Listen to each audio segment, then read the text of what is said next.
Hey welcome back to alliance IAS academy. So आज हम क्या पढ़ने वाले हैं? आई एम श्योर कि थंबनेल देख के आपको ये चीज़ समझ में आ गई है।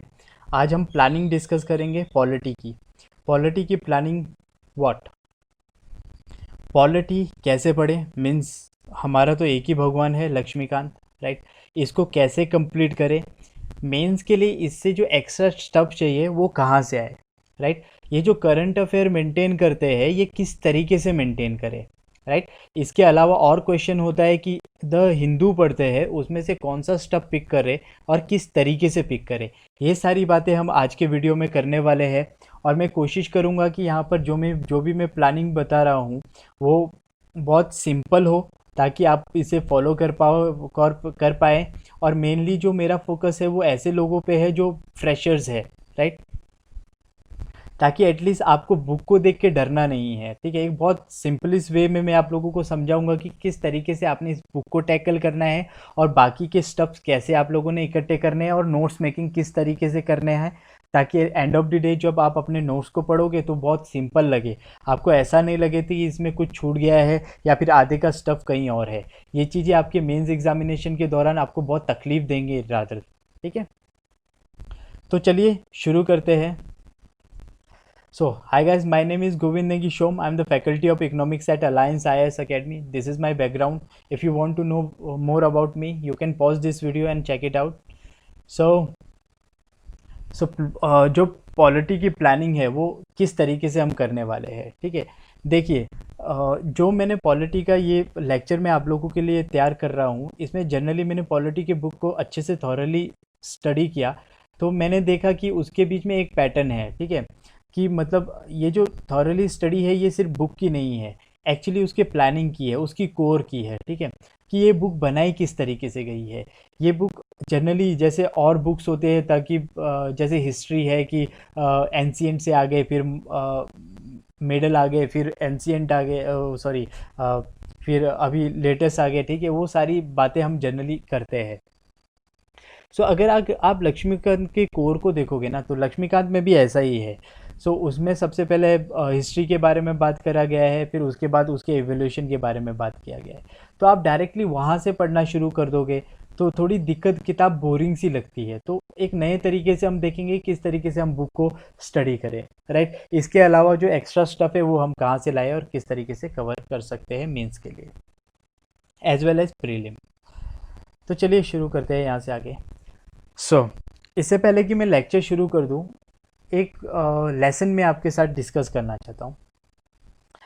ये जो जनाब आपको सामने दिख रहे हैं ये शख्स, ये है राहुल द्रविड़। और पिक्चर देख के आपको समझ में आ गया होगा कि ये इंडियन क्रिकेट टीम है, बट ये अंडर 19 इंडियन क्रिकेट टीम थी जिसके कोच थे राहुल द्रविड़। जब ये अंडर 19 वर्ल्ड कप जीत जाते हैं उसके दौरान एक रिपोर्टर इनसे पूछते हैं कि आपको क्या लगता है कि ये जो अंडर 19 में प्लेयरों ने बहुत अच्छा किया है, ये इंटरनेशनल लेवल में भी ऐसा करेंगे? तो यहाँ पर राहुल द्रविड़ एक बहुत पते की बात करते हैं। इन्होंने कहा कि ये जो प्लेयर्स है ये अपने बहुत सारे हैबिट्स अपने जूनियर प्रोग्राम से कैरी कर रहे हैं, ठीक है। सो इन सारे बैड हैबिट्स के साथ किसी इंटरनेशनल टीम को टैकल कर पाना, इंटरनेशनल टीम को हरा पाना बहुत मुश्किल होता है, राइट। सो ऐसा ही हमारे साथ भी होता है, ठीक है। हमने भी बहुत सारे एग्ज़ाम्स दिए हैं, राइट। अगर आप बहुत सारे आपके जो आपके साथ क्लासमेट्स हैं उनको ही देखो, कईयों ने सीजीएल का एग्ज़ाम क्रैक करा हुआ है, कईयों ने एमबीबीएस का एग्ज़ाम क्रैक करा हुआ है, राइट। सभी का अपना अपना प्लानिंग होता है पढ़ने का, राइट। चाहे आपने किसी भी चीज़ का एग्ज़ाम क्रैक किया है, समटाइम हमको ऐसा लगता है कि ये जो हमारा प्लानिंग है ये करेक्ट प्लानिंग है, बट यूपीएससी के लिए आपको ये प्लानिंग बदलनी पड़ेगी, एक नए प्लानिंग के साथ काम करना पड़ेगा, राइट। आपको ये जो पहले के हैबिट्स है इसको छोड़ना पड़ेगा। कॉलेज में आप जिस तरीके से एग्जामिनेशन देते थे, यहाँ पर वो सारे काम नहीं चलने वाले। सो यहाँ पर हम देखेंगे कि यूपीएससी 2021, 2020, 2021, 2022 और 2023 मैक्सिमम, राइट। 3 साल का भी आप प्लानिंग यहाँ पर देख सकते हो।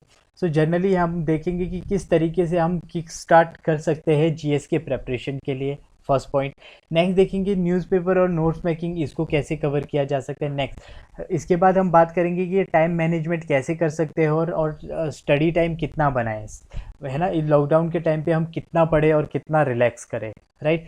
इसके अलावा हम देखेंगे कि ये करियर बैकअप्स के लिए भी क्या कौन से पॉइंट्स होते हैं। जैसे एनडीए वाले, आप लोगों को पता होना चाहिए कि कुछ टाइम के बाद आप एनडीए का एग्ज़ाम नहीं दे सकते, तो आपको यूपीएससी एक करियर बैकअप ऑप्शन के तरह रखना पड़ेगा। सेम सीडीएस के लिए भी बात आती है कि वो भी इस तरीके से बैकअप ऑप्शंस रख सकते हैं, राइट। तो आपको एक करियर बैकअप ऑप्शन भी रखनी पड़ेगी। अगर अक्टूबर 4 तारीख की बात करें तो ये है आपकी कत्ल की सुबह, यहाँ से पर आपने एग्ज़ाम देने जाना है, ठीक है। तो इसके लिए आपके पास 110 डेज अप्रॉक्स अभी आप लोगों के पास बचे हुए हैं, राइट।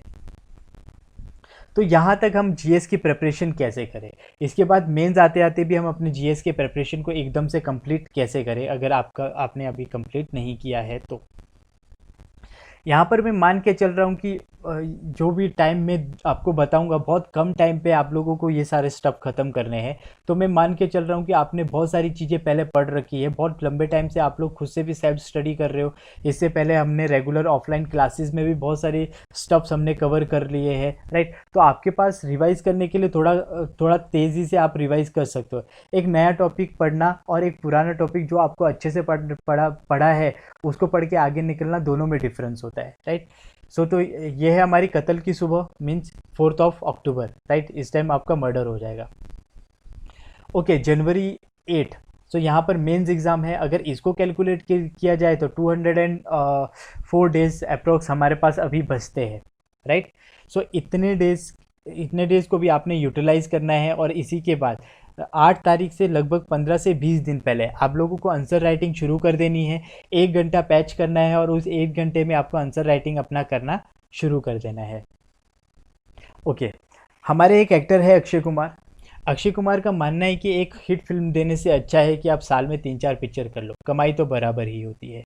उसी बीच उन्होंने एक फिल्म बनाई है जिसका नाम है Chandni Chowk to China. I am sure कि आप लोगों ने ये फिल्म देखी होगी। ये बहुत मोटिवेटिंग टाइप मूवी थी। इसमें बहुत हार्ड वर्क ये करते हैं, ये सारी चीज़ें दिखाई जाती है। बट इसका जो स्टोरी बैकग्राउंड है वो मेरे को थोड़ा सा पसंद आया, और उसको डायरेक्टली हम रिलेट कर सकते हैं अपने यूपीएससी पैटर्न से भी, ठीक है, कि आपको फाइनल जो एग्ज़ाम देना है वो किस तरीके से आप दोगे। अगर यहाँ पर इस पिक्चर की बात करें तो यहाँ पर अक्षय कुमार चीन जाते हैं और वहाँ पर एक छोटा सा गांव होता है जहाँ पर एक कुंफू मास्टर जिसका नाम होजो होता है, उसका बहुत टेरर चलता है, राइट। और अक्षय कुमार को लगता है कि वो एक पुराना जो योद्धा थे उनका एक रीबर्थ इनका हुआ है और वो होजो को मार सकते हैं, राइट। सो इसलिए वो होजो से लड़ने के लिए जाते हैं। बट होता क्या है, बिना तैयारी के आप कोई भी लड़ाई नहीं लड़ सकते। तो उस वक्त अक्षय को बहुत बुरी तरीके से अक्षय कुमार को ये होजो मारते हैं और एक बहुत फालतू का चीज़ समझकर इधर एक जगह पर फेंक देते हैं। वहाँ पर अक्षय कुमार को ये चीज़ समझ में आती है कि मतलब किसी भी चीज़ में डायरेक्टली अटैक करना गलत होता है, राइट। हम किसी भी चीज़ में डायरेक्टली अटैक नहीं कर सकते, हमको लर्न करना होगा। उसके बाद वो डिसाइड करते हैं कि मैं कुंफू सीखूंगा और वो कुंफू सीखते हैं। यहाँ पर भी एक बहुत इम्पोर्टेंट और समझने वाली बात है। देखो, कुंफू सीख के वो सीधा क्या आपने पिक्चर अगर देखी होगी तो आपको ये क्लियर होगा, जैसे ही वो कुंफू सीखते हैं वो सीधा उनसे लड़ने नहीं जाते हैं। वो रियलाइज़ करते हैं कि उनके अंदर कौन सी ऐसी शक्ति है, कौन सा ऐसा मूव है जिसे वो साल भर प्रैक्टिस करते थे और जो यूनिक है, जो जिसके लिए सरप्राइज हो जाए। देखो, अगर ये कुंफू के साथ लड़ते तो बैटल बहुत ब्रूड हो सकता था, बहुत लंबी खींच सकती थी, हो सकता था कि अक्षय हार भी जाए, राइट। बट यहाँ पर अक्षय क्या करते हैं, वो याद करते हैं कि उन्होंने पूरे लाइफ भर क्या किया। तो लाइफ में वो जब आलू काटते थे, आटा गूंथते थे, राइट, वो चीज़ वो याद रखते हैं। और उसके बाद ये हो जो उनको आलू की तरह दिखाई देने लग पड़ते हैं और अपने उसी मूव को यूज़ करते हुए वो होजो को हरा देते हैं। आपको यहाँ पर यूपीएससी एस्पिरेंट्स को भी मैं यही बताना चाहता हूँ। देखो, आपको कोई टॉपर बोलता है कि ये बुक ले लो, कोई टॉपर बोलता है वो बुक ले लो, कोई टॉपर बोलता है कि आपको ये मैगज़ीन पढ़ना है, कोई टॉपर बोलता है वो मैगज़ीन पढ़ना है। आपको ये सारी चीज़ें करनी चाहिए। आप सभी अप्लाई करके देखो, आप में जो चीज़ फिट बैठता है ना, कोई एक। कभी भी ऐसे गलती मत करो कि किसी टॉपर ने बोला कि ये जो इंडियन एक्सप्रेस है वो अपने नेशन का जो न्यूज़ है बहुत अच्छे से कवर करता है, तो आपने द इंडियन एक्सप्रेस भी पकड़ ली। किसी ने बोला कि द हिंदू इंटरनेशनल न्यूज़ को बहुत अच्छे से कवर करता है, तो द हिंदू भी पकड़ ली। आपने उसके बीच में बोला कि कुछ जो जनरल इश्यूज होते हैं उसको द ट्रिब्यून बहुत अच्छा कवर करता है, तो आपने द ट्रिब्यून भी पकड़ ली। आपको ऐसा नहीं करना है, आपने देखना है कि इसमें से कौन सा पेपर आपको सबसे ज़्यादा हेल्प कर रहा है, ठीक है। जैसा मेरे लिए, मैं पर्सनली मानता हूँ कि करंट अफेयर कहीं बाहर से पढ़ने से बढ़िया है कि मैं द हिंदू से पढूं। वैसा ही आप समझ सकते हो, अपने हिसाब से एक न्यूज़पेपर सेट कर लो। आपको जो न्यूज़पेपर अच्छा लगता है वो द हिंदू और इंडियन एक्सप्रेस में से एक चुन लो और उसी को ही आप प्रेफर करो, ठीक है। मैं आपको प्रेफर करता हूँ कि आप द हिंदू देखो। द हिंदू में करंट अफेयर्स के लिए जो स्टफ़ मिलता है वो बहुत अच्छा है, और मेंस के लिए जो स्टफ़ इकट्ठा होता है वो उसका कोई तोड़ है नहीं, राइट। उसी तरीके से आप अपना एक यूनिक पैटर्न बनाओ, एक यूनिक नोट्स तैयार करो, एक यूनिक तरीके से आंसर राइटिंग का प्रैक्टिस करो, यूनिक तरीके से ऐसे राइटिंग का प्रैक्टिस करो, ताकि एंड ऑफ द डे जब आप एग्ज़ाम दोगे और इंटरव्यू तक पहुंचोगे तो आपके पास एक यूनिक आइडेंटिटी होगी, जिसको यूज़ करके आप एक सिविल सर्वेंट बन सकते हैं। ओके, तो यहाँ पर ये जो पॉलिटी का पूरा सिलेबस है इसको मैं 8 पिलर्स में तोड़ता हूँ, ठीक है। उसमें से हमको एक पिलर छोड़ देना है और 7 पिलर्स हमको कवर करने होते हैं। ये 7 पिलर्स क्या है, जैसे इसमें पॉलिटी हो गया, सॉरी पॉलिटी नहीं, मतलब ये पूरा सिलेबस को, राइट। सो पॉलिटी हो गया, इकोनॉमिक्स हो गया, हिस्ट्री हो गया, ज्योग्राफी एंड एग्रीकल्चर हो गया, एनवायरनमेंट एंड बायोडाइवर्सिटी हो गया, साइंस हो गया, और आईआर हो गया, इंटरनेशनल रिलेशन। इसके अलावा एक और होता है जिसको हम पिन अवार्ड स्पोर्ट्स बोलते हैं, या फिर पर्सन इन न्यूज़ टाइप के क्वेश्चंस बोलते हैं। वो यूपीएससी में पिछले कई सालों से पैटर्न देखा गया है कि मतलब कभी कभार एक आधा पूछ लिया जाए तो पूछ लेते हैं, बट जनरली नहीं पूछा जाता। अगर उस एक क्वेश्चन के लिए जिसका आपको लगता है कि पता नहीं पूछेंगे, पूछा भी जा सकता है, तो उसके लिए इतना मेहनत करना, तो अपॉर्चुनिटी कॉस्ट बहुत कम दिखाई देता है यहाँ पर, तो इस चीज़ को मैं रिकमेंड नहीं करता, राइट। सो ये कुछ 8 पिलर्स हैं आपके सिलेबस के, एमसीक्यूज़ के, प्रीलिम्स के एमसीक्यूज़ के। उसमें से 7 ये जो पिलर्स है आपको ये कवर करने हैं। अब ये 7 पिलर्स कैसे कवर करने हैं इसको हम देखेंगे। ओके, उससे पहले हम यहाँ पर इसको एनालाइज कर लेते हैं कि किस तरीके से क्वेश्चन का वेटेज प्रीलिम्स के अंदर रहा है पिछले 4 सालों से, राइट। सबसे पहले है एनवायरनमेंट। अगर हम एनवायरनमेंट को 2016 में देखें तो 18 क्वेश्चन आए थे, 2019 में देखें तो 11 क्वेश्चन आए थे, 2018 में देखें तो 13 क्वेश्चन आए थे, सेम एज इट इज़। 2019 में देखें तो 11 क्वेश्चन आए थे, राइट। तो यहाँ पर देखो कोई ड्रास्टिक चेंज हो नहीं रहा है, लगभग 11 टू 15 18 इसके आसपास अपने को यहाँ पर क्वेश्चन मिल जाते हैं। Next, history and art and culture. History के साथ आर्ट एंड कल्चर को भी आपको साथ में ही कवर करना है, दोनों एक ही सब्जेक्ट मान के आपने चलना है, राइट। अगर हिस्ट्री को देखोगे तो 2016 के अंदर ये 15 क्वेश्चन पूछता है, 2017 के अंदर 14 क्वेश्चन पूछता है, 2018 के अंदर 15 क्वेश्चन कर पूछता है, 2019 के अंदर 17 क्वेश्चन पूछता है। मैंने पिछला पैटर्न देखने के बाद ये चीज़ समझा हूँ कि अगर आपको सबसे बैलेंस अगर कुछ मिल रहा है 3 मेजर जाइंट्स में से, पॉलिटी, इकोनॉमिक्स और हिस्ट्री में से, 3 मेजर जाइंट में से जो स्टेबल रहता है वो हिस्ट्री स्टेबल रहता है। हिस्ट्री में ऑलमोस्ट 15 से लेकर 17 के आसपास आप लोगों को क्वेश्चन मिलता है, ड्रास्टिकली बहुत बढ़ नहीं जाता है। इसका पैटर्न ऐसा क्यों है इसको मैं अभी समझाता हूँ आपको, ठीक है। इसको समझने से पहले मैं आपको 2 और चीज़ बताता हूँ। इससे पहले ये जियोग्राफी देख लो। जियोग्राफी 7 2016, 7 2017, 8 2018 एंड 14 2019, ठीक है। इसके अलावा एक और देख लो, पॉलिटी। Polity 7 2016, 22 2017, 13 2018 and 15 2019। अब इसमें आप देखोगे कि 2016 में ऐसा क्या हो रहा था, किस इवेंट में सबसे ज़्यादा फोकस हो रहा था, करंट अफेयर में। सो करंट अफेयर में जब आप देखोगे तो आपको यहाँ पर समझ में आ जाएगा कि यहाँ पर जैसे 2016 के अंदर देखो हिस्ट्री में यहाँ पर 15 पूछे हैं, राइट, और यहाँ पर 17 पूछे हैं। 2016 के अलावा 2019 के अंदर हिस्ट्री के लिए कुछ बातें करी जा रही थी।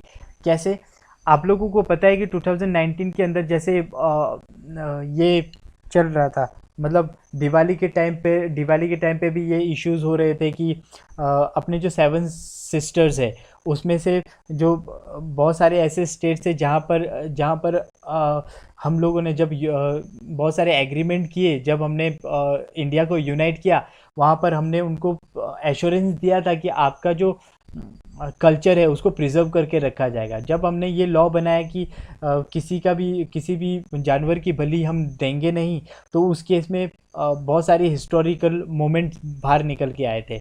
सो वहाँ पर क्वेश्चन इसके ड्रास्टिकली बढ़ने शुरू हो गए। सेम एज इट इज़, अगर यहाँ पॉलिटी को देखोगे 2017 के अंदर, पॉलिटी बहुत ज़्यादा अक्सर न्यूज़ पे था, राइट। तो पॉलिटी के क्वेश्चन 2017 में 22 क्वेश्चन यहाँ पर पूछे गए हैं।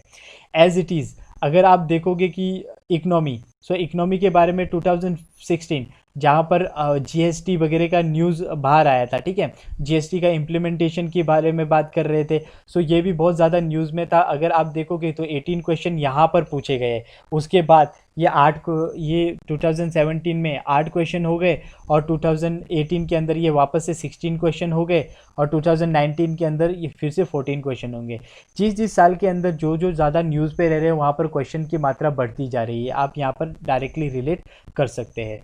तो क्वेश्चन को अगर देखा जाए तो फिर भी अगर इसका एवरेज ले लोगे तो सभी में हम मान के चलते हैं कि कुछ 14 से लेकर 17 तक के क्वेश्चन अपने को मिल ही रहे हैं।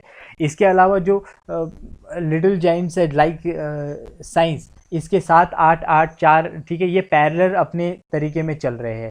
बाकी करंट अफेयर के जो क्वेश्चंस है उसमें और ऐड कर लो, करंट अफेयर के 34 क्वेश्चन, 27 क्वेश्चन, ये तो खैर सबसे ज़्यादा वेटेज रखेंगे ही रखेंगे, ठीक है, बिकॉज स्टैटिक कवर करने के बाद आपको करंट अफेयर को भी कवर करना है। अब करंट अफेयर को देख के ऐसा लगता है कि करंट अफेयर में बहुत ज़्यादा फोकस देना पड़ता है, नहीं। अगर आप ये 34 वाला पैटर्न देखो 2017 के अंदर, इसमें से अगर आपने 20 से 25 क्वेश्चन कर लिए, उसके बाद 34 तक जाते जाते इतने डीप करंट अफेयर के क्वेश्चन पूछे गए थे कि अगर आप उतना मेंटेन करना शुरू करते करंट अफेयर के, तो आप कभी भी यहाँ पर थ्योरी कंप्लीट ही नहीं कर पाते बाकी के सब्जेक्ट की, ठीक है।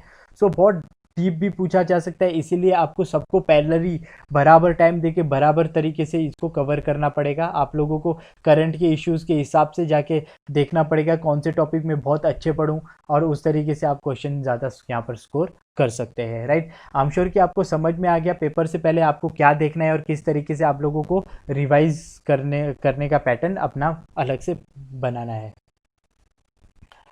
ओके, इसके बाद भी अगर मैं बात करूं कि इस 8 पिलर्स में, जो 7 पिलर्स में सबसे पहले किस चीज़ को देखें, तो मैं यहाँ पर खुद क्लियरली मानता हूँ कि यहाँ पर पॉलिटी और इकोनॉमिक्स सबसे पहले इसको कवर कर देना चाहिए।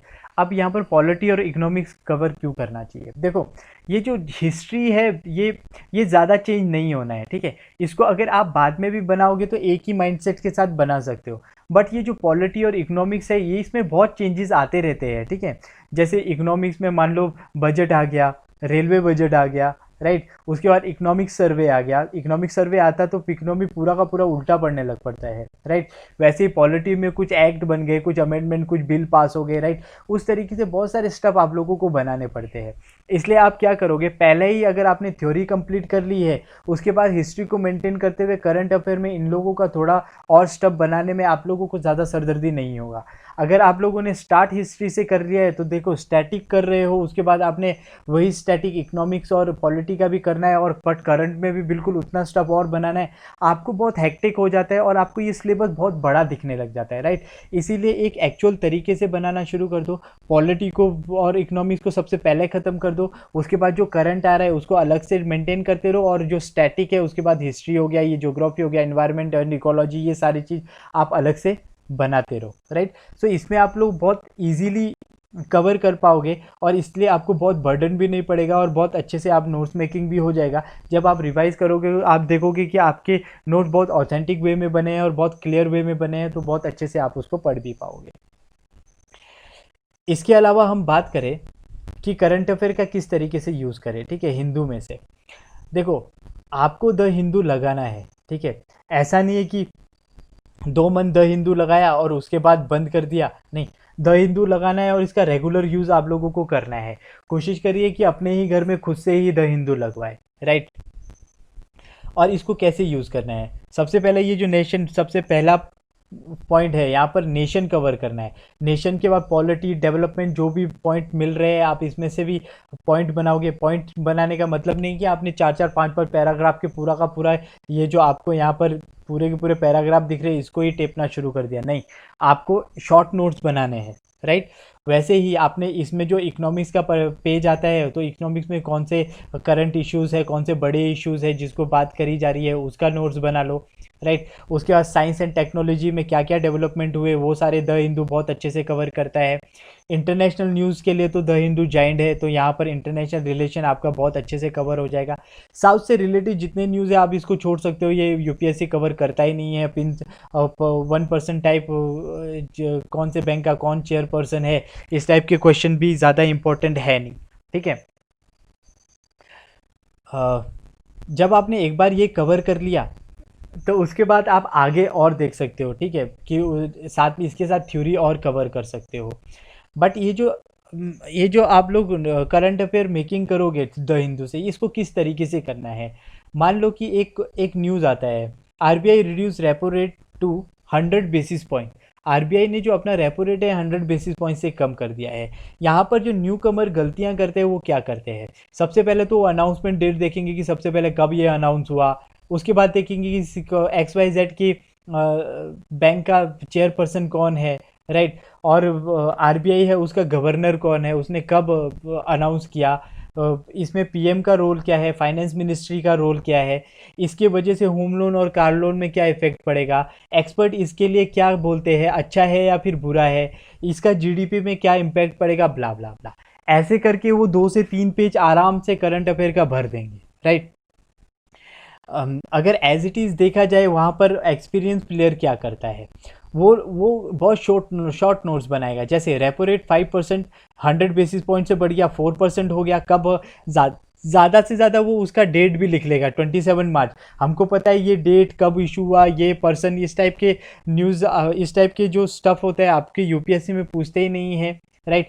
ये किस वजह से आएगा, देखो यहाँ पर एक्सपीरियंस प्लेयर ऐसा क्यों कर रहा है। अगर पीछे जाके देखेंगे तो आप देखो यहाँ पर मैं आप लोगों को क्या बोल रहा था।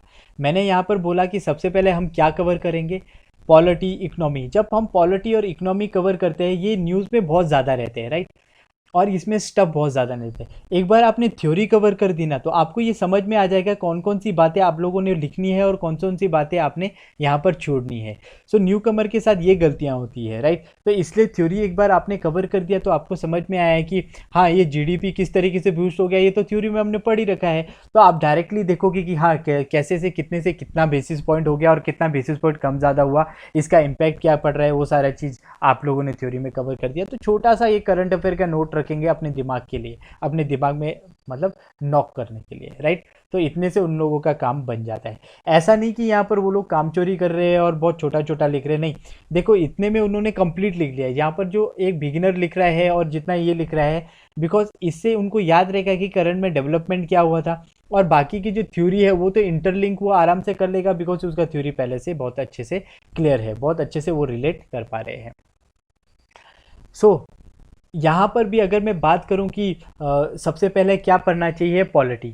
यहाँ पर मैं आप लोगों को सिंस कि मैं इकोनॉमिक्स का लेक्चरर हूँ तो मैं फिर भी आप लोगों को बोलूँगा कि आपको सबसे पहले पॉलिटी ख़त्म करना है। एक आईएएस एस्पिरेंट के लिए सबसे बढ़िया होता है कि आप सबसे पहले ऐसे चीज़ें ख़त्म करें जो आपको बाद में ऑब्स्टेकल क्रिएट करे, ठीक है।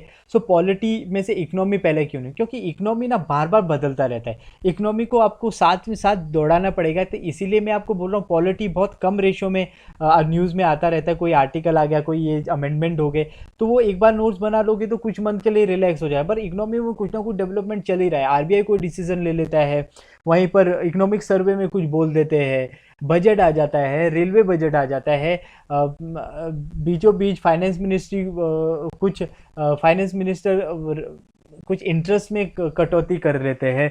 बहुत सारे नोट्स आपको मेंटेन करने पड़ते हैं। तो आपको करना क्या है, सबसे पहले जो स्टैटिक है मतलब और करंट और स्टैटिक जो आपको बार बार रिपीट करना है, उसमें से जो ज़्यादा स्टैटिक है उसको आपने कवर कर दिया, राइट। इसको ख़त्म करने के बाद आप क्या करोगे, फिर आप इकोनॉमी में यहाँ पर आ सकते हो। उसके बाद इकोनॉमी कवर करने के बाद फिर उसके बाद हिस्ट्री हो गया, और जैसे जैसे आपका मन करता है उसको कवर करते जाएंगे। यहाँ पर पॉलिटी के लिए क्या, ठीक है। सो पॉलिटी के लिए अपने पास एक ही जाइंट है जिसको हम बोलते हैं इंडियन पॉलिटी। अगर इसका हिंदी वर्जन कोई हिंदी में पेपर देना चाहता है तो उसका एक हिंदी वर्जन होता है, छठा संस्करण भारत की अर्थव्यवस्था, राइट। तो इस बुक को वो परचेज कर सकते हैं, नहीं तो आपके पास पॉलिटी की बुक तो पड़ी ही है, ठीक है। अब किसी टॉपर ने बोला नहीं डीडी बासु में बहुत एक्सप्लेन करके दिया है, तो पॉलिटी की डीडी बासु की बुक उठा दी, क्योंकि 2019 के अंदर डीडी बासु से भी कंपेयर करें तो बहुत सारे क्वेश्चन वहाँ से पूछे गए थे। नहीं, आपने एक बुक कराने हो, क्योंकि वो बुक पढ़ते पढ़ते आप लोगों के पसीने छूट जाएंगे, राइट। सो आपको ऐसी बुक पढ़नी है जो ऑथेंटिक भी हो, जहाँ से क्वेश्चन ज़्यादा निकलते हैं। ये मैं क्यों बोल रहा हूँ, आप एवरेजली देखो, जो भी प्रीलिम्स होते हैं वहाँ पर आप 7 से लेकर 9 क्वेश्चन डायरेक्टली पिछले एग्जाम्स के अंदर पॉलिटी के लक्ष्मीकांत बुक से ही निकल जाते हैं। अगर इस थोड़े आने वाले 1-2 साल के अंदर जो पैटर्न कम हुआ है वहाँ पर 5 से 7 क्वेश्चन तो आप डायरेक्टली लक्ष्मीकांत के अंदर से ही देख लेते हो, राइट। हाँ, बट मेंस के लिए आप लोगों को कुछ एक्स्ट्रा एफर्ट और मारने पड़ते हैं, जिसके बारे में हम आगे बात करेंगे। अगर हम लक्ष्मीकांत का फॉर्मेट देखें ना कि किस तरीके से लक्ष्मीकांत को डिज़ाइन किया गया है, तो उसका फॉर्मेट कुछ इस तरीके से है, राइट। यहाँ पर भी सबसे पहले देखा जाए तो हिस्ट्री के बारे में बात करता है, एवोल्यूशन के बारे में बात करता है। हिस्ट्री के लिए हिस्ट्री के लिए बोलते हैं कि कॉन्स्टिट्यूशन बना कैसे था, है ना, कब कौन सा एक्ट पास किया गया, कॉन्स्टिट्यूशन को कौन सा बिल पास किया गया, वैसी वैसी बातें करेगा यहाँ पर कि ब्रिटिशर्स के टाइम में क्या क्या हुआ। एवोल्यूशन के टाइम पे ये बात करेगा कि मतलब कौन से कॉन्स्टिट्यूशन में क्या हम लोगों ने पढ़ा, जैसे यूएसए के कॉन्स्टिट्यूशन में क्या था, है ना, वैसे ही ब्रिटिश के कॉन्स्टिट्यूशन में क्या था। इस तरीके से ये सारी भी एवोल्यूशन के बारे में बात करेगा। इसके अलावा बात किया जाए तो सेकंड स्टेप में जो जो बात करता है तो वहाँ पर फंडामेंटल राइट्स के बारे में बोलेगा, ठीक है, प्रियम्बल्स के बारे में बात करेगा, ठीक है, फंडामेंटल ड्यूटीज़ के बारे में बात करेगा, as it is directive principles of the state policies उसके बारे में बात करेगा। हाँ, इसके बाद जो नेक्स्ट फॉर्मेट में थर्ड आता है उसमें यूनियन के बारे में बात करेगा। यूनियन के अंदर भी प्रेसिडेंट के बारे में, पार्लियामेंट के बारे में, पीएम क्या है, कैबिनेट क्या है, ये सारी बातें इसके अंदर करता है। नेक्स्ट आता है स्टेट, तो स्टेट के अंदर भी बात करेगा कि पंचायती राज इंस्टीट्यूशन क्या है, ठीक है, अर्बन लोकल बॉडीज़ ये क्या चीज़ होती है। उसके अलावा कुछ बॉडीज़ के बारे में बात करेगा, ठीक है। स्टेट के बारे में बात कर दिया, फिर बॉडीज़ के बारे में बात करेगा, जो बॉडीज़ के अंदर कॉन्स्टिट्यूशनल बॉडीज़ किसको बोलते हैं, स्टैट्यूटरी बॉडीज़ क्या बोलते हैं, लेजिस्लेटिव बॉडीज़ किसको बोलते हैं, इस टाइप की बॉडीज़ के बारे में बात करेंगे। लास्ट में कुछ अपेंडिक्स वगैरह जो इसमें कुछ यूज़फुल इन्फॉर्मेशन है वो सारी, इस तरीके से पूरा का पूरा पॉलिटी का बुक को डिज़ाइन करा गया है। अब हम इसको स्टडी कैसे करें, मतलब मैं जो शुरू में बोल रहा था कि अगर आप यहाँ पर पीछे देखो, सीधा हिस्ट्री से पढ़ना शुरू कर दोगे थोड़ा किताब बोरिंग हो जाती है, राइट। ऐसा स्टफ आपको शुरू में ही अगर लगने लग पड़ेगा अरे यार ये ऐसा स्टफ है यहाँ से कुछ ज़्यादा आएगा नहीं, तो आपको बुक में वो क्रिएटिविटी ख़त्म हो जाती है। तो पढ़ने का मेरा एक अलग पैटर्न है, मैं वहाँ से आपको बताऊँगा कि इस तरीके से आप लोगों को पढ़ना है। आई एम श्योर कि सर ने भी ऐसे ही पैटर्न से पढ़ाते होंगे। ये जो पूरा फॉर्मेट है इसमें से जो आपने शुरू करना है यूनियन और स्टेट में से ही आपने इसको शुरू करना है, ठीक है। यूनियन के अंदर सेम वापस से वही बात करेगा कि पार्लियामेंट क्या है, प्रेसिडेंट, पीएम, कैबिनेट, और स्टेट के अंदर बात करेगा कि पीआरआई मतलब पंचायती राज इंस्टीट्यूशन, और यूएलबी अर्बन लोकल बॉडीज़, ठीक है। इस तरीके से ये बात ख़त्म करेगा। वंस कि आप लोगों ने ये ख़त्म कर दिया उसके बाद वाइट वाले पोर्शन में भी हम शिफ्ट हो सकते हैं, राइट। इस तरीके से अगर हमने यहाँ से शुरू कर दिया तो बहुत इंटरेस्टिंग फेस रहेगा, एग्जामिनेशन पॉइंट ऑफ व्यू से बहुत है ना वेटेज रखता है ये, तो आपका इंटरेस्ट भी बना रहेगा। उसके बाद लास्ट में जाके अगर आप हिस्ट्री, एवोल्यूशन ये सारी चीज़ें देखोगे तो आप डायरेक्टली इस बुक को पढ़ लोगे और आपको बहुत बोरिंग भी नहीं लगेगी, और ये बुक मीन्स इतनी लेंथी भी आप लोगों को लगेगी नहीं। आप लोगों को स्टार्ट करना है यूनियन और स्टेट, यहाँ पर आपने याद रखना है। ये जो स्टार्ट करोगे इसको भी कैसे स्टार्ट करना है, देखो यूनियन और स्टेट के बारे में जब आप पढ़ रहे होंगे यहाँ पर आपको पैरेलल स्टडी करनी है। पैरेलल स्टडी का क्या मतलब, अगर आप यहाँ पर यूनियन के अंदर पढ़ रहे हो कि प्रेसिडेंट क्या होता है और वीपी क्या है, वहीं पर आपको स्टेट में गवर्नर के बारे में भी पढ़ना है। सेम यूनियन के अंदर पीएम और कैबिनेट के बारे में पढ़ रहा है, तो वैसे ही स्टेट में आपने सीएम के बारे में पढ़ना है। वैसे ही पार्लियामेंट के बारे में बात कर रहा है, बजट और कमेटी के बारे में बात कर रहा है, वैसे ही एसएलए और विधान विधान परिषद के बारे में पढ़ना है। सुप्रीम कोर्ट के बारे में आपने पढ़ा तो उसके बाद आपने हाई कोर्ट के बारे में पढ़ना है। यूपीएससी के बारे में पढ़ा तो स्टेट पीएससी के बारे में पढ़ना है। उसके बाद जो 7th शेड्यूल है यूनियन के बारे में पढ़ा, सेम 7th शेड्यूल फिर आपने स्टेट और कंकरेंट के बारे में पढ़ना है। तो आपने नोट्स भी ऐसे ही बनाने हैं, पहले आपने ये बनाया, उसके बाद नोट्स बनाने हैं गवर्नर के, ताकि आप डायरेक्टली कंपैरिजन करोगे तो होता क्या है कि यहाँ पर क्वेश्चन इस तरीके से बन जाते हैं कि प्रेसिडेंट के पावर्स के बीच में कुछ गवर्नर्स के पावर डाल के आप लोगों को मिक्स करके बोलेगा which is the statement is not relevant of this. तो यहाँ पर आपको, अगर आपने पैरेलल स्टडी करी है तो आप एकदम से क्लिक कर पाएंगे। सो ये बहुत यूज़फुल होता है। यहाँ पर बोलने में आपको लग रहा होगा तो ठीक है हम नॉर्मली भी पढ़ लेंगे, नहीं, एक अगर ऐसा स्टडी करोगे तो आपको डायरेक्टली वो जो क्वेश्चन है वहाँ पर आपको पता चल जाएगा कि ये वाला ऑप्शन इससे डायरेक्टली रिलेट नहीं करता है। तो पैरेलल स्टडी बहुत इंपॉर्टेंट यहाँ पर हो जाती है। सो पॉलिटी जो बाकी के रिमेनिंग पार्ट है उसको कैसे कवर करें? पहले तो हमने स्टेट और यूनियन कवर कर दिया।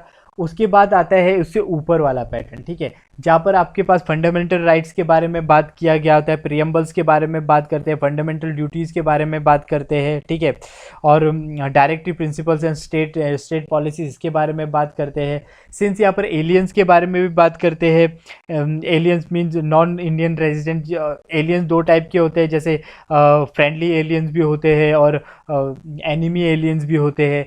हाँ भाई, यहाँ पर मैं एलियंस मीन वो परग्रही के बारे में बात नहीं कर रहा हूँ कि कहीं आप वो यूएफओ के बारे में भी कुछ स्टफ लिखने बैठ जाएंगे, राइट। सो यहाँ पर आपने देखना है कि एलियन दो टाइप के होते हैं, फ्रेंडली और एनिमी एलियन होते हैं। सो यहाँ पर एलियन हम उनको बोलते हैं जो इंडिया के रेजिडेंट नहीं होते हैं। तो इनको कितना फंडामेंटल राइट्स मिले होते हैं नहीं मिले होते हैं, ये सारे स्टेप्स आप लोगों को नोट्स मेकिंग वगैरह इनके करने पड़ते हैं। इसके अलावा क्या अमेंडमेंट हुआ है, ठीक है, स्पेशल स्टेटस क्या होता है, ट्राइबल वेलफेयर क्या होता है, 5th और 6th शेड्यूल का ये जो ये प्रोविज़न थे, ये प्रोविज़न क्या है, इसके बारे में आप लोगों ने उसके बाद स्टडी करनी है। उसके बाद अगर आए तो वापस से लोकल बॉडी में आ सकते हैं, लोकल गवर्नेंस लाइक पंचायती राज इंस्टीट्यूशन, अर्बन लोकल बॉडीज़, इस टाइप के बॉडीज़ आप स्टडी कर सकते हैं। अदर बॉडीज़ जैसे कॉन्स्टिट्यूशनल बॉडीज़। अच्छा, कॉन्स्टिट्यूशनल बॉडीज़ का मतलब क्या होता है? जैसे सीएजी, इलेक्शन कमीशन, यूपीएससी, ये सारे कॉन्स्टिट्यूशन बॉडी होते हैं। कॉन्स्टिट्यूशन बॉडी होता है मीन्स अगर कभी भी हमने कॉन्स्टिट्यूशन के पत्ते पलटे ना, तो कहीं ना कहीं इन सारे ऑर्गेनाइजेशन के बारे में, इन बॉडीज़ के बारे में, उन पर कुछ ना कुछ आर्टिकल्स कॉन्स्टिट्यूशन के अंदर लिखे गए होंगे, राइट, कुछ ना कुछ बातें उनके बारे में करी गई होंगी। तो ऐसे सारे ऑर्गेनाइजेशन को हम कॉन्स्टिट्यूशनल बॉडीज़ बोलते हैं, राइट। इसके अलावा एक और होता है जिसको हम स्टैट्यूटरी बॉडीज़ बोलते हैं। स्टैट्यूटरी बॉडीज़ के बारे में कॉन्स्टिट्यूशन के अंदर तो कुछ नहीं लिखा जाता है, बट इसके लिए एक स्पेशलिस्ट कानून को पास किया जाता है, उसके बाद इन बॉडीज़ का सेटअप किया जाता है, जैसे सेबी हो गया, IRDA हो गया, ये सारी चीज़ें, राइट। इसके अलावा एक और चीज़ होता है जिसको एग्जीक्यूटिव बॉडीज़ भी बोलते हैं, जैसे आधार कार्ड के लिए unique identification department as unique identification department वगैरह, ये जो बने थे, राइट। सो ये जो सारे ये जो ऑर्गेनाइजेशन है इसको हम एग्जीक्यूटिव बॉडीज़ के अंदर हम बोलते हैं, राइट। सो इस तरीके से आपको समझ में आ गया कि एग्जीक्यूटिव बॉडी क्या होता है। तो एग्जीक्यूटिव बॉडी वो होता है जिसके बारे में ना तो कॉन्स्टिट्यूशन के अंदर कुछ लिखा हो, ना ही इसके लिए कोई कानून पास किया गया हो। इस तरीके से आपने इसको अलग अलग से नोट्स मेंटेन करना है। इसके अलावा होता है पर्सन इन न्यूज़। हाँ, यहाँ पर person in news directly paper में पूछा नहीं जाता है। इन अदर हैंड आप लोगों ने इतने रिलैक्स नहीं हो जाना है कि इसके बारे में जाने ही नहीं। ऐसे ही आप लोग इंटरव्यू में पहुँच गए और वहाँ पर आप लोगों से पूछा कि हाँ जी बताओ इलेक्शन कमीशन के चेयरपर्सन कौन है, और आपको पता नहीं, तो वहीं पर आपका जो इंटरव्यू होगा एकदम से स्ट्रेस इंटरव्यू हो जाएगा। उसके बाद अगर आपने इसको नहीं बताया तो आपका कॉन्फिडेंस एकदम से गिर जाएगा और आप अपने पूरे चांसेस ख़राब कर दोगे। उसके बाद जो दिक्कत होगी वो आपको बहुत दिक्कत होगी, इतना आगे आके अगर आप ऐसे ऐसे फंबल हो जाते हैं तो वो चीज़ ठीक नहीं होता है, ठीक है। सो कई बार होता क्या है कि कुछ लोग पॉलिटी तो पढ़ लेते हैं बट उसका अपेंडिक्स नहीं पढ़ते, ठीक है। इसका अपेंडिक्स पढ़ना बहुत ज़्यादा ज़रूरी है, इसमें बहुत सारे यूज़फुल कंटेंट आप लोगों को मिल जाएंगे, यूज़फुल स्टफ़ आपको मिल जाएंगे, जिससे क्वेश्चन डायरेक्टली बने हुए पिछले कई सालों में देखे गए हैं। अपेंडिक्स के अंदर आपको यूनियन और स्टेट और कंकरेंट के बीच में रिलेशन बताया होता है, वहाँ पर कौन से टैक्स यूनियन के पास है, कौन से टैक्स स्टेट्स के पास है, सेम कौन सा पावर यूनियन के पास है, कौन सा पावर स्टेट के पास है, ऐसे कौन से पावर है जो कंकरेंट लिस्ट के अंदर आते हैं। अगर कंकरेंट लिस्ट के अंदर आते हैं तो उस पावर को चेंज करने का पावर क्या स्टेट के पास है, यूनियन के पास, इस टाइप के बातें इसमें किए गए होते हैं। इसको आप लोगों ने एक बार पढ़ना है, ठीक है। इसके अलावा बहुत इंपॉर्टेंट एक होता है टेबल ऑफ प्रेसिडेंट्स। अगर टेबल ऑफ प्रेसिडेंट्स के बारे में बात करूं तो इसको आपने अल्टरनेटली पढ़ना है, ऐसा नहीं है कि सारा का सारा पढ़े। अगर इसके बारे में जनरली मैं बताऊं तो इसका मतलब होता है कि कौन किसको सलाम करेगा, राइट, कौन किससे ऊपर है, इस टाइप के सारे स्टेप आपको यहाँ पर देखने के लिए मिल जाएंगे। इसके अलावा आपने याद रखना है अमेंडमेंट लिस्ट। अमेंडमेंट लिस्ट भी ऐसा नहीं कि मतलब सारे के सारे बनाने बैठ गए, एक बार खोल दिया और उसको सारे नोट्स बना दिया और उसके बाद लगे वो सारे चीज़ पढ़ने, नहीं, आप लोगों को ऐसा नहीं करना है।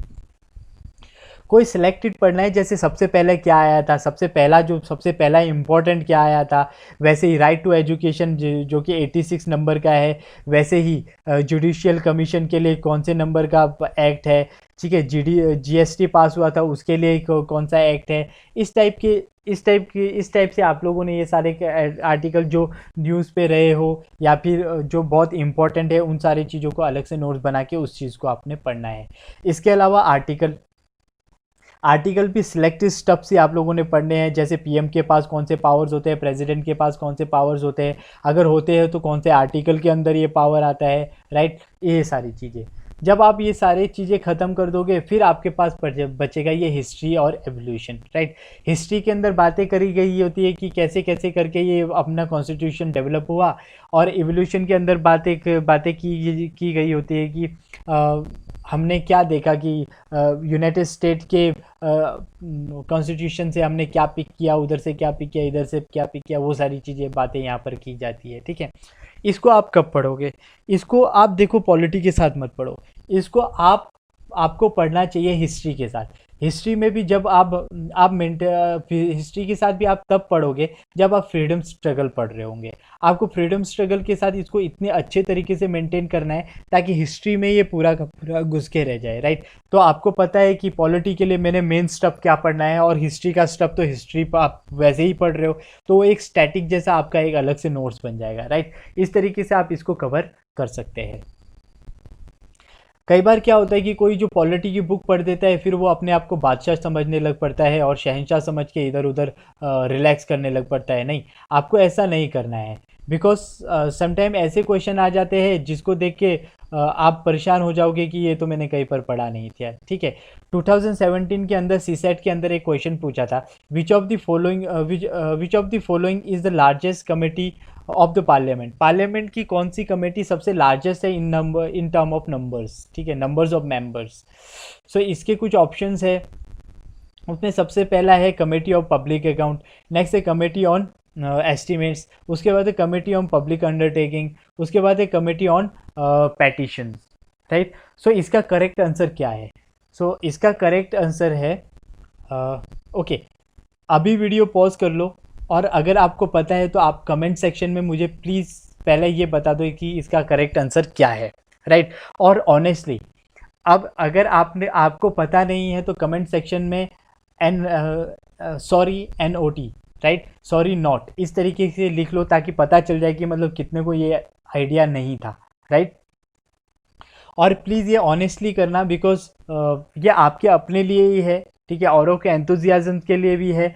अगर उनको भी लगेगा नहीं ये तो इम्पोर्टेंट था, कईयों को नहीं आया और कईयों को आया, राइट, उस तरीके से जिसने बताया उसको देख के ये बोलेंगे नहीं इन्होंने कवर किया था, जिसको नहीं पता वो बोलेगा कि ठीक है इस तरीके से मैं कवर कर सकता हूँ, राइट। अगर इसका करेक्ट आंसर देखा जाए तो इसका करेक्ट आंसर है द कमेटी ऑफ एस्टिमेट्स। इसमें सबसे ज़्यादा मेंबर्स थे, राइट। तो इस टाइप के क्वेश्चन आपको निकलते हैं। तो इसका मतलब नहीं है कि लक्ष्मीकांत पढ़ा तो आप लोगों का दिनचर्या बन गया, तो अब तो आपको और कुछ देखना ही नहीं है, आपको एक्स्ट्रा स्टेप्स और पढ़ने पड़ते हैं, राइट।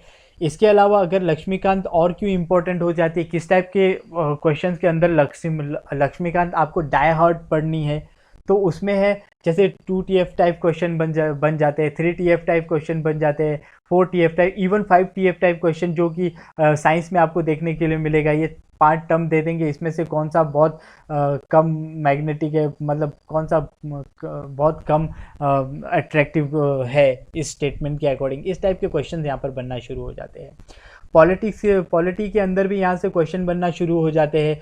इसलिए ये डाई हार्ट आप लोगों को पूरा का पूरा लक्ष्मीकांत आप लोगों ने एक बार पूरा का पूरा एक बार पढ़ लेना है, ठीक है।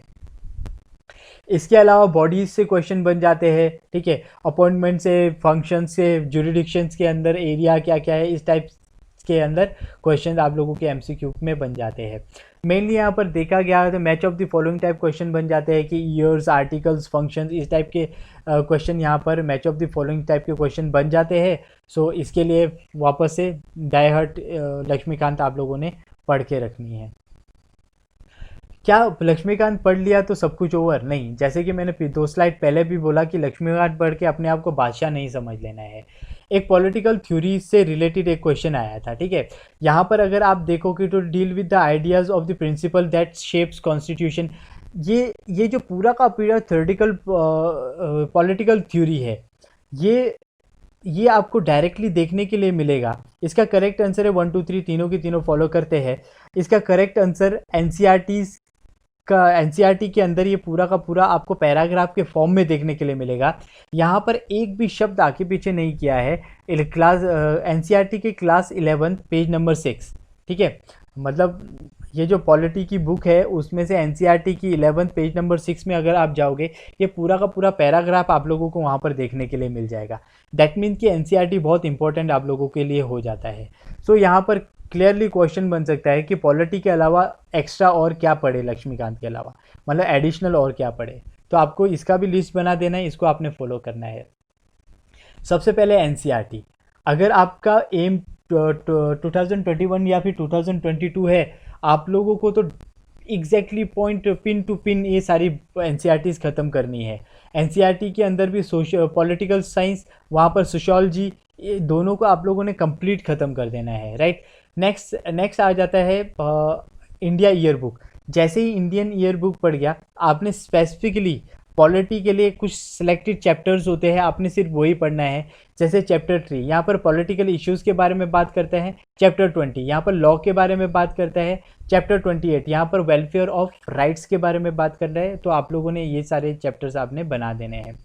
उसके अलावा आपने जब ये सारी चीज़ें कंप्लीट कर दी, फिर आपने लक्ष्मीकांत की जो पीछे जो एमसीक्यू दिए हैं या फिर जीएस मैन्यूल के जो एमसीक्यूज़ आप प्रैक्टिस करते हो, उस मतलब एमसीक्यूज़ को प्रैक्टिस करना है। जब आप लक्ष्मीकांत के पीछे के जो एमसीक्यू सॉल्व करोगे, उसके बाद आपको ये प्रीवियस ईयर क्वेश्चन पेपर्स को फॉलो करने की ज़रूरत नहीं है, क्योंकि लक्ष्मीकांत के पीछे जो क्वेश्चन है वो प्रीवियस ईयर क्वेश्चन पेपर से ही लिए गए हैं, ठीक है। इसके अलावा आपको पार्लियामेंट के अंदर एक हैंडबुक करके हैंडआउट मिल जाता है, आप वहाँ से भी कोई स्टफ पढ़ सकते हो। ये बेसिकली उनके लिए जो पॉलिटी के 11 में से 11 क्वेश्चन करना चाहता है, 9 क्वेश्चन पॉलिटी उसको बढ़ा के 11 करना चाहता है, तो वो कर सकता है। बट यहाँ पर देखो, आप लोगों को बहुत ये जो हैंडआउट है बहुत बड़ी होती है और इसको कवर करना बहुत मुश्किल होता है। तो यहाँ पर अपॉर्चुनिटी कोस्ट मार्क्स का बहुत कम हो जाता है, बिकॉज 2 नंबर के लिए आपको इतना सारा पढ़ना पड़ेगा, तो इतने में तो आप दूसरे किसी का स्टैटिक आधा कवर कर दोगे, राइट। तो इसके लिए मैं इसको ज़्यादा रिकमेंड नहीं करता। बट फिर भी अगर किसी को लगता है कि नहीं मुझे मेहनत से कोई दिक्कत नहीं है, तो वो यहाँ से पार्लियामेंट के अपने साइट से ये हैंडबुक डाउनलोड कर सकता है और इसको भी पढ़ सकता है। ओके, तो अभी बात करें तो ये 18 है, राइट। अगर 18 से ये कब तक ख़त्म करें? बहुत कुछ आपने पढ़ रखा है, बहुत कुछ आपने पढ़ना है, तो इस तरीके से मैं तो आपको सिर्फ 1 महीने का टाइम दे सकता हूँ।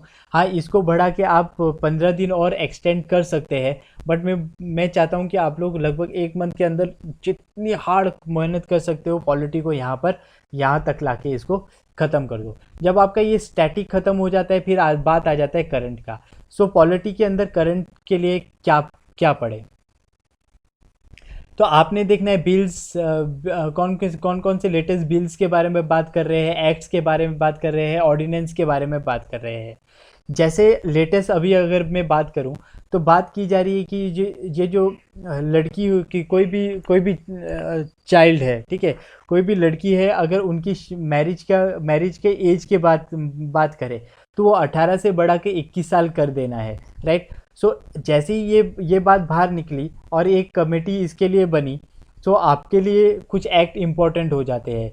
जैसे चाइल्ड मैरिज रिस्ट्रेंट एक्ट 1929, ठीक है।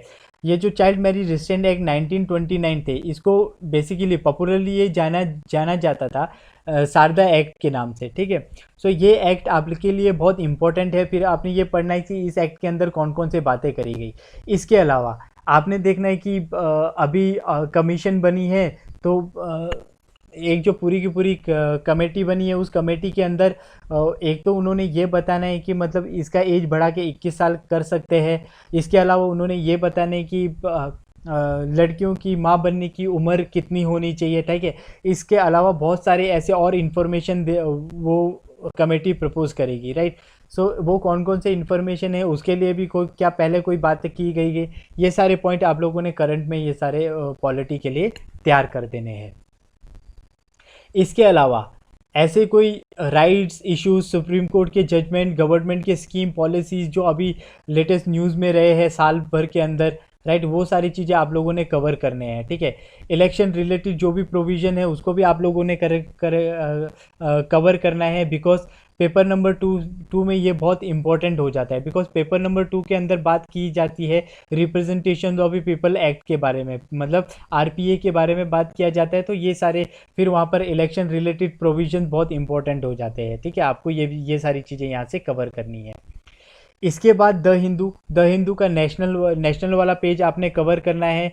और कॉलम वाले में जाके आपने जितने भी इकोनॉमिक्स के टर्म है या फिर पॉलिटी के टर्म है, नेशन के अंदर पॉलिटी के टर्म है, कौन कौन से फैसले लिए जा रहे हैं, वो सारी बातें आपने करंट में बनानी है। इसके अलावा एक और पॉइंट ये बहुत यूज़फुल है, एक साइट है PRS इंडिया करके, PRSindia.org करके। यहाँ पर ये हर करंट इवेंट के ऊपर जो आर्टिकल है, एक्ट है, ये सारी चीज़ें जो भी करंट इवेंट होता है, बेसिकली पॉलिटी का जो भी करंट इवेंट होता है, वो उनका एक हैंडआउट सा बना लेते हैं, उस ड्राफ्ट का जो हैंडआउट सा बना लेते हैं और उसको एक PDF में मर्ज करके एक पूरा सा हैंडआउट बना के अपने साइट में अपलोड कर देते हैं। अगर आपको सिंपली उस साइट में जाना है और वहाँ से डाउनलोड कर देना है। अगर आप ऐसा पढ़ सकते तो वैसे ही पढ़ लो, अगर आपको रफ मटेरियल पसंद है तो उसका कहीं प्रिंट आउट निकालो। बहुत अच्छे तरीके से इन्होंने मैनेज किया होता है, सो उसका प्रिंट आउट बहुत सीधा निकलेगा, बहुत क्लियर निकलेगा। मैं बहुत पहले से इस चीज़ को फॉलो करता हूँ, आई एम श्योर कि आप इसको फॉलो करेंगे तो you guys not regret that. इसी के साथ मैं पॉलिटी का इस प्लानिंग वाले लेक्चर्स को ख़त्म करना चाहता हूँ। यहाँ पर जितने भी मैंने आप लोगों को तरीके बताए ये मोर देन इनफ है। अभी मैंने NCERTs नहीं बताए, NCERT के लिए मैं डेडिकेटेड वीडियो लाऊंगा कि वहाँ पर कौन से चैप्टर आपने पढ़ने हैं, कौन से चैप्टर आपने छोड़ने हैं, वो सारे अलग से वीडियो में मैं आप लोगों को बताऊँगा। आज के लिए पॉलिटी के लिए जितनी मैंने प्लानिंग बताई है उतनी काफ़ी है। उतना अगर आप कवर करोगे तो पॉलिटी को बहुत तेज़ी से कवर कर दोगे। जितना मैंने स्टफ बोला, अगर सिर्फ उतना ही स्टफ आप इकट्ठा कर पाते हो तो मान लो कि आप ये जो प्रीलिम्स का GS का पेपर होगा, इसके लिए अच्छा खासा मटेरियल तैयार कर दोगे। प्रीलिम्स क्लियर होने के चांसेस आप लोगों के बहुत अच्छे हो जाएंगे। सिंस कि मेंस के लिए भी इकट्ठे हो जाएंगे, मेंस के लिए थोड़ा और स्टफ, वो करंट के न्यूज़ वगैरह वो जो एक्स्ट्रा स्टफ करोगे तो मेंस के लिए भी आप लोगों का यहीं से स्टफ तैयार हो जाएगा। ये कुछ कोट्स के साथ मैं आप लोगों का ये वीडियो ख़त्म कर देना चाहता हूँ। और इसके बाद आप लोगों को करना क्या है कि इन सारे पॉइंट्स को इम्प्लीमेंट करते जाना है। एल्बर्ट आइंस्टाइन ने एक बार कहा था, जीनियस वो नहीं होता जो जो बहुत जीनियसली काम करता है, राइट। अगर आप उनको भी देखोगे तो जीनियस का जो डेफिनेशन है उसमें से भी सिर्फ 1% जीनियस का तमगा उनके अंदर होता है, और 99% जो वो जीनियस बनते हैं वो उनके हार्डवर्क की वजह से बनते हैं। जो आइंस्टाइन ने ये बात करी है ये सभी के ऊपर लागू होता है। कई बार हम किसी टॉपर्स को देख के ऐसे बोलते हैं यार नहीं ये तो यही कर सकता है, हम नहीं कर सकते हैं। वो कोई नहीं कर सकता है, राइट। वो कर सकता है तो एक ही चीज़, वो है हार्डवर्क। वो हार्डवर्क जिसके भी साइड में होगा ना, जिसके भी पल्ले में ये हार्डवर्क होगा, बस वो यूपीएससी में टॉप कर सकता है, आराम से टॉपर बन सकता है, राइट। इसके अलावा एक और कोड है जो एल्वा एडिसन ने बोला था, आपका ग्रेटेस्ट ग्लोरी वो नहीं है कि आप कभी फेल ही नहीं हुए। ग्रेटेस्ट ग्लोरी ये है कि आप कितने बार फेल हुए, उसके बाद आपका उठने का रेशो क्या था, कितने स्पीड से आप उठे और कितने तेज़ी से आप लोगों ने बाउंस बैक किया, राइट। सो वो सारा ज़्यादा वैल्यू रखता है रादर देन ये देखना कि आप कभी फेलियर हुए ही नहीं, राइट। तो ये दोनों कोड के साथ मैं आप लोगों की ये वीडियो को ख़त्म करता हूँ। उम्मीद करता हूँ कि आपको ये वीडियो पसंद आया होगा। जितना अच्छा आप लोगों को ये वीडियो लगा है तो कमेंट सेक्शन में प्लीज़ मुझे बताना। अगर कोई इम्प्रूवमेंट चाहिए कि कुछ स्टफ में कुछ, या फिर आपको इम्प्रूवमेंट की मुझे इसमें ज़रूरत है, तो आप मुझे वो भी बता दो। अगर आपको लगता है कि इसमें से कुछ चीज़ जो मुझे बतानी चाहिए थी मैंने नहीं बताई, वो भी मुझे बता दो, राइट। कई बार ऐसा होता है कि कुछ वीडियो से आपको ऐसा कुछ मिल जाता है जिससे आपका पूरा का पूरा प्लान बदल जाता है। तो आप वो भी शेयर कर सकते हो। बस आपने कुछ ना कुछ शेयर करके इस वीडियो को मतलब लाइक शेयर करके अपने बता देना है, ठीक है। So that's it for today. God bless you all.